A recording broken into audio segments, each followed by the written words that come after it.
Let's talk more about those movements with Makwe Masilela of Makwe Fund Managers. A very good afternoon to you, Makwe. And let's start with that trading day that we saw on the JSE. Quite solid support coming through from the resources. Financials also doing rather well. That's despite the weaker rand. What would you say the JSE was drawing support on both locally and perhaps even on the global market?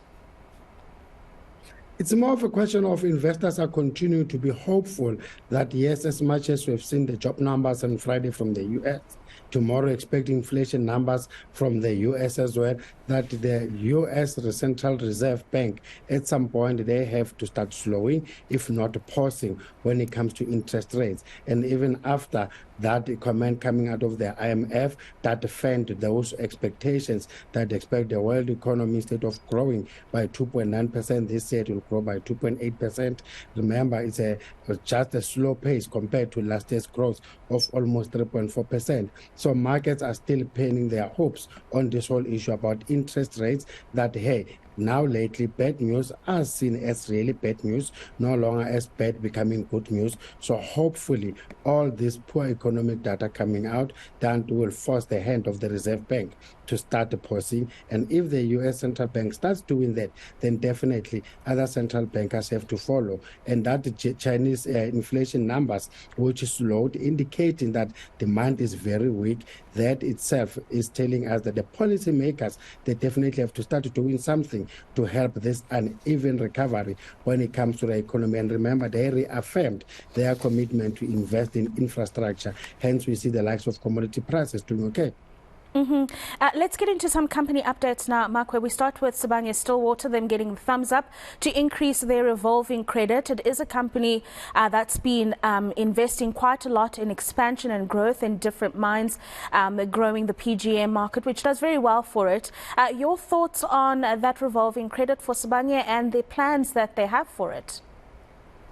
It's a big ups for them. Remember, this is a company that was unbundled in 2013 by Gold Fields as a small gold producer. Then they got involved in PGM. Now lately they got into the battery metal industry. I think they'll be using some of the money to increase their shareholding to almost 100% when it comes to that Australian zinc miner.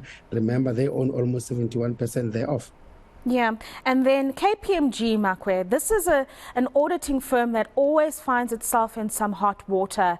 This time around in the United States, where it's said that it's at the center of the collapse of SVB. So apparently they were signing off on financials, knowing very well that there was a liquidity issue at Silicon Valley Bank. Your thoughts on these auditors and the news that constantly come out around them being at the center of companies falling apart, Makwe?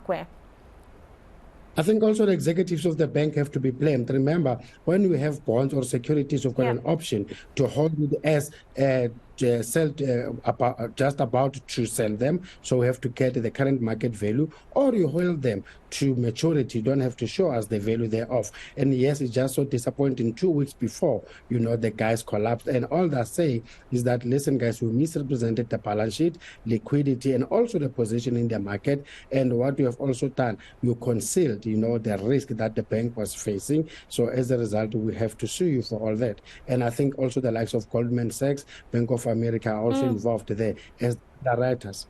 And Morgan Stanley as well, indeed, Makwe. Final one. I want to speak about the rand very briefly, if you will. So we are contending at the moment with higher crude prices that have continued to climb steadily. And then the rand losing out on all the strength that we saw just last week, Makwe. What is your short-term view on the local currency and the view of the importation of fuel? There have been articles already circling that May is not going to be a great one when it comes to the fuel prices. I think it will continue to trade within the range of 17.95 to 18.15 because we expect to see the US dollar to weaken as people continue to have hopes that the US won't be increasing interest rates, or at least they'll start slowing down going forward. So that interest rate differential might work for us, and also commodity prices might come to help the rand. Thank you very much, as always, Makwe Masilela, for joining us there. He's of Makwe Fund Managers, just wrapping up the business day that was.